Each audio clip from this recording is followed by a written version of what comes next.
But Johnny, let's move on. Going into the DC side of things. Yes, and there's Ricky's turn. Yeah, my turn. A little bit of a shakeup going on in DC. We got to set up this before we get into the main topic. And more importantly, there is, on the executive side with DC, the names I'm not quite remembering right now. Okay. But basically there's Jeff Johns and then there was another guy. The other guy was with the Warner Brothers guy he was on the set of Justice League. He was on the set of these movies just to make sure that everything was going hunky-dory for how the studio wants. Well, he recently asked for, beginning of this year, asked for a transfer to a different department of Warner Brothers. He's now going to focus on the Lego movies that Warner Brothers does. There you go. So now it looks like Jeff Johns, the main guy.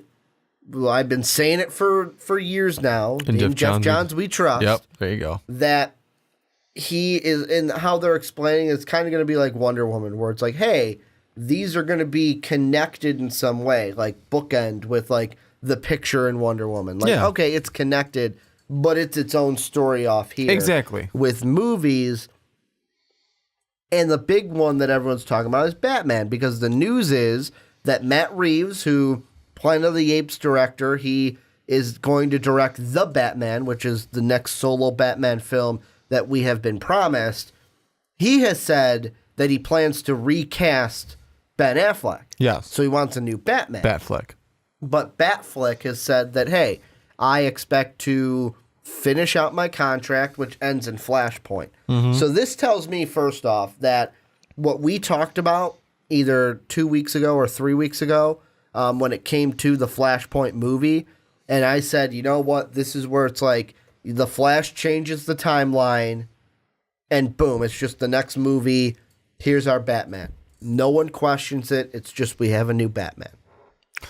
Or you do the Flashpoint story. We have Batfleck beginning. Yeah. He's in the movie. Well, I'm saying Batfleck in the beginning, time travel, Thomas Wayne Batman, bookend of it, new Batman. Yeah, that's exactly what I think is going to happen. Not like put him. Oh, next movie just drop. Yeah, we'll have our new Batman in that movie. I wouldn't be mad at that, but they could do both ways. They could they could put the new Batman in at the end, but if they haven't casted him yet, they could just. I would just hope to have him like in there, just kind of softer blow. It's like, okay, us to give us time to, we see our new Batman, adjust to it before the next movie. And here's the thing about it, and this plays into the adjustment period. Yeah. That Flashpoint is not going to affect the Batman, because apparently the Batman is supposed to be kind of like Wonder Woman in a way. Yeah. Where Wonder Woman was back in time. But it's, okay. It was like Wonder Woman was like years before Bruce Wayne was even a twinkle in his mother's eye. Exactly. That was basically how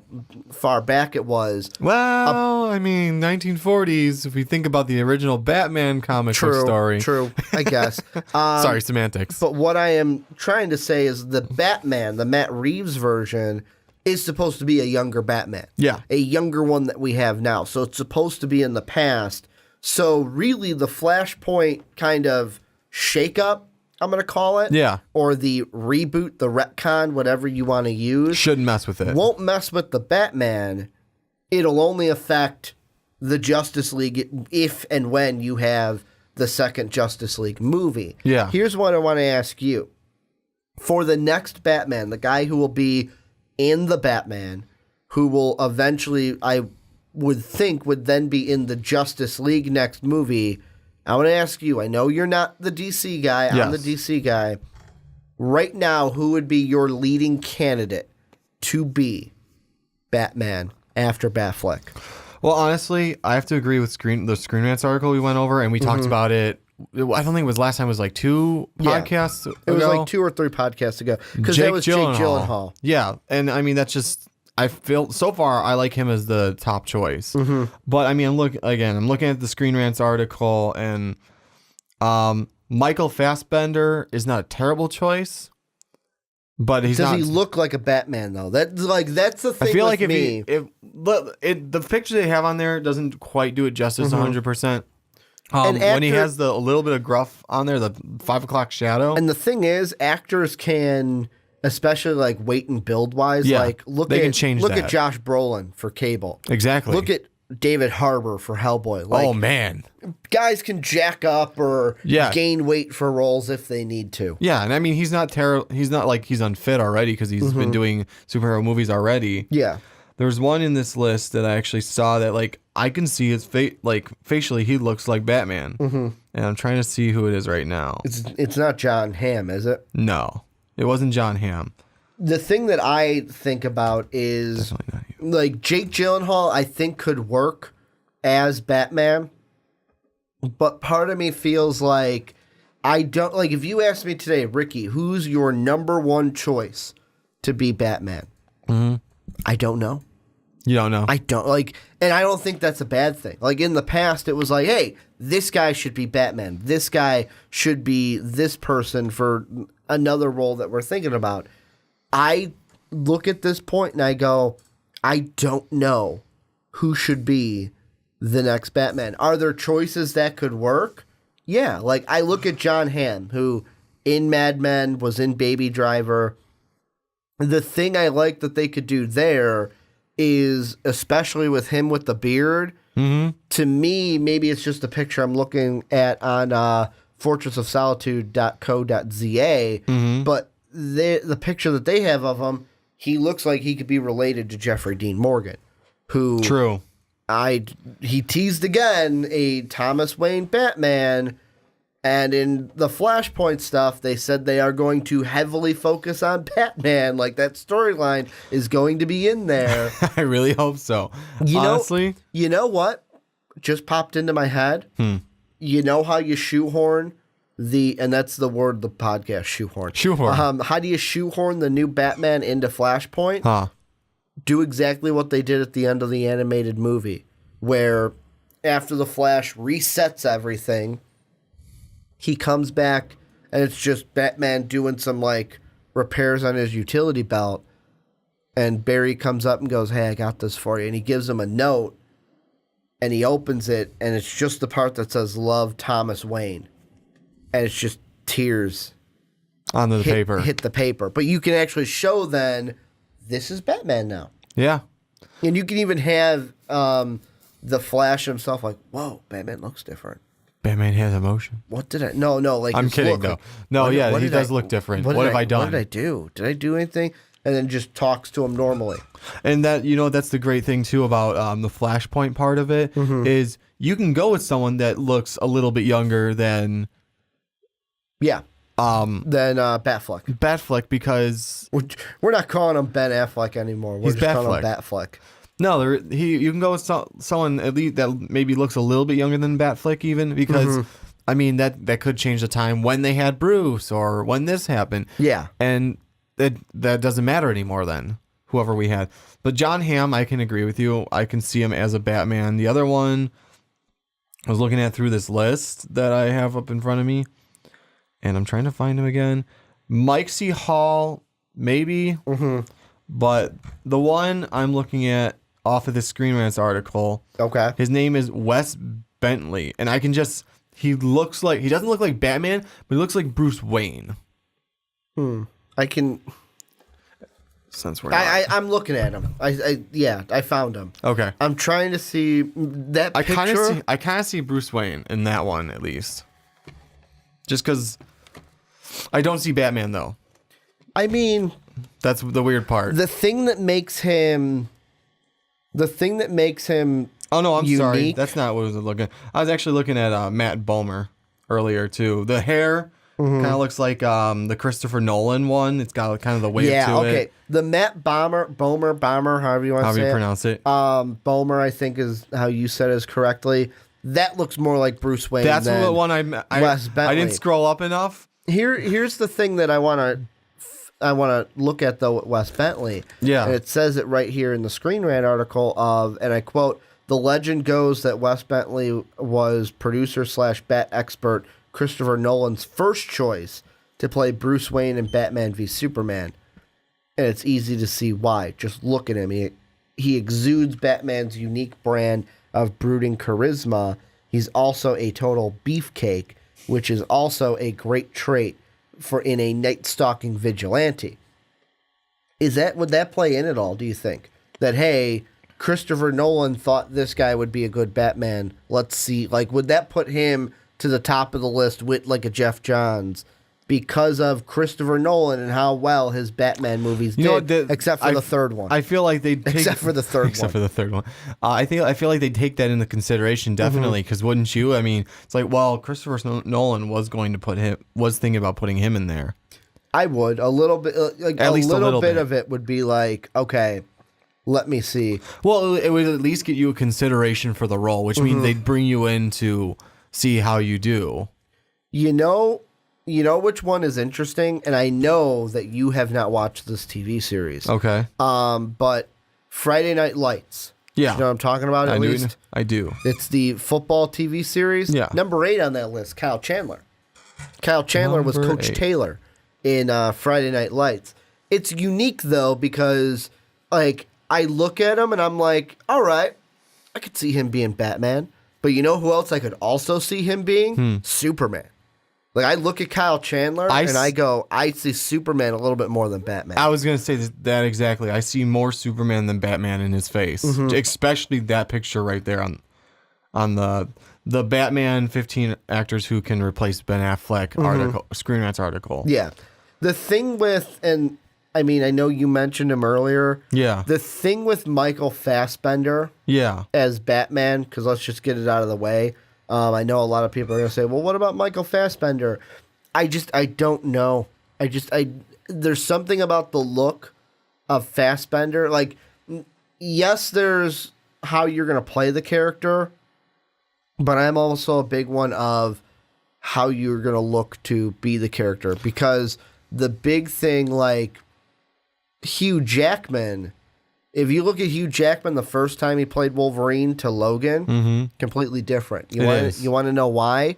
That first one was, hey, I'm going to try to look as much like a Wolverine as possible. By the time he got 17 years through the character, I am the character, so I can basically make my own iterations to it and changes throughout that 17 years to where when we went to Logan, it's Wolverine, because that's all we've noticed. Exactly. Well, the other thing with that is mostly just Hugh Jackman went from semi fit to jacked beefcake. Yeah. And I mean, the hair was still kind of said Wolverine. Like, that's the main thing. With the like two little curls. Sort of like making it look that way. And they did change it up a little bit. It didn't look 100% like that anymore, which was fine, because at that point it's like, okay, he's Wolverine. We don't really need the hair to tell us. We don't really need anything else to tell us other than, okay, it's Hugh Jackman and he has claws. Yeah. That's all we needed. And after 17 years, of course, it's all we needed. And part of me feels like if you put a gun to my head, said, Ricky, you got to pick one person to be the next Batman, I think I would pick John Hamm. Yeah. From Mad Men. Like, it would be a mix of, like, John Hamm, because I think he could play the role. Plus, I think that, I know that I'm reading here that back in the day he was a popular fan choice to play Superman. Yeah. But I kind of feel like he could play Batman. And the thing that you need from Batman, especially in the suit, is I am dying for, in the movies, the kind of just casual talk that you get between Batman and Superman. That'd be great to have. Because, like, the one I'm thinking of is, like, what I watched last night in Justice League Doom. Yeah. Where at the very end, it's like Batman just, even though they didn't, like, draw it on his face, the way Kevin Conroy is, it's just like, he's just pissed off. Like, Batman's just pissed off all the time. Where it's like, the one point in that where they go, we wouldn't have contingency plans against any of Justice League. He goes, well, you're damn fools, and then storms off. Yeah. Or like when Superman goes, wow, you have such a big ego to think that you don't need a contingency plan, and he goes, I do have a contingency plan. It's called the Justice League. And just like the way he delivers it, of course, I'm not Kevin Conroy. That's who we really need. We need Kevin Conroy to voice actor over a person. Batman, to voice actor over a person. That would be interesting. John Hamm would be my first choice because I think he can do it. Luke Evans would be an interesting one because all the pictures I'm seeing has the mustache, has the little goatee patch. He was in Gaston. He was also in Fast and the Furious 6. Yeah, he was as in the villain. Dracula Untold as well. That's the thing, though. I have not seen him in a role where he has been the hero. Gaston's a villainous character. The character he played in Fast and the Furious, a villainous character. How do you bring that over into Batman?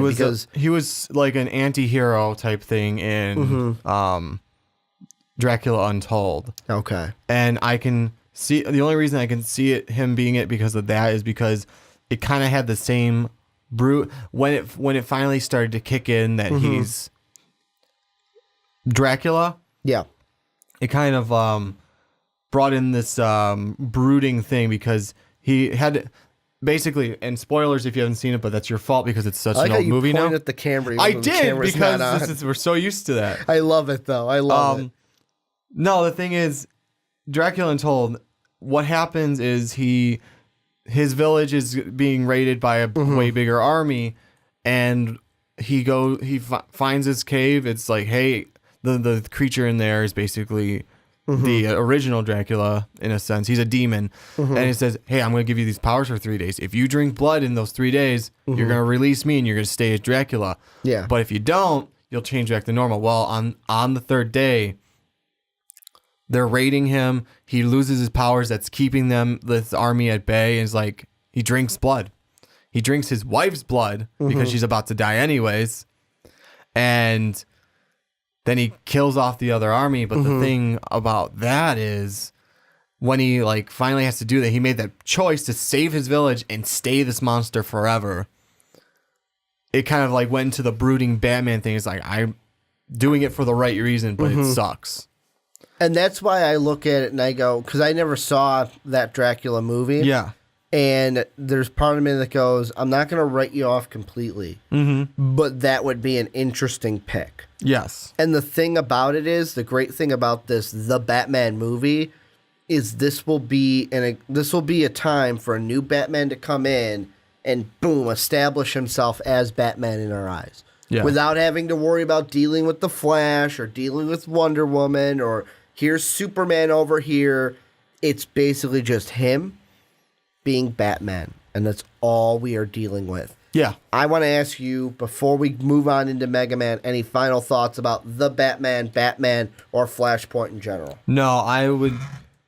Well, for one, I'm just going to say Flashpoint, Thomas Wayne, Jeffrey D. Morgan. That's what I was going to say the same thing. Got to be Jeffrey D. Morgan. I have no one else in mind. And I am so excited. I mean, I don't know exactly what they're going to do with the Batman storyline, but I've heard things that they're going to heavily focus on the Batman side of it, which would be awesome. Thomas Wayne Batman. If we can get a Martha Joker. Wait, your mom's name is Martha? My mom's name is Martha. Maybe we can get that in there because we all know how I love that. Yeah. Just having the mom with the same name. But no, Jeffrey Dean Morgan, Batman, Flashpoint. We need it. Yes. We absolutely need it. You know, it's one thing that I haven't brought up on a Rick and Johnny podcast. You know who didn't like this version of The Flash? Who? Dave. Really? Dave hated it. Oh, that's right. Yeah. Dave hated it. I'm not going to exactly go into it because I don't want to put words in his mouth. Maybe we'll have him on one time to vent his frustrations about The Flash. I know me and him talked about it a little bit when we played Destiny on our Twitch stream 2 weeks ago. But yeah, he is one person that did not. Well, The Flash is his guy. Yes, it is. I get it. The Flash is his guy. It's kind of like the same thing with me. If I thought they weren't doing Batman right, I would be upset too. But that's very I true. just find it funny that he absolutely didn't like this Flash at all. But this is where you guys come in. Let us know down below, who do you want to be the next Batman, and who would be, really give us your top three and tell us why you'd want some of these guys to play Batman and what you are expecting for in Flashpoint and the Matt Reeves The Batman movie.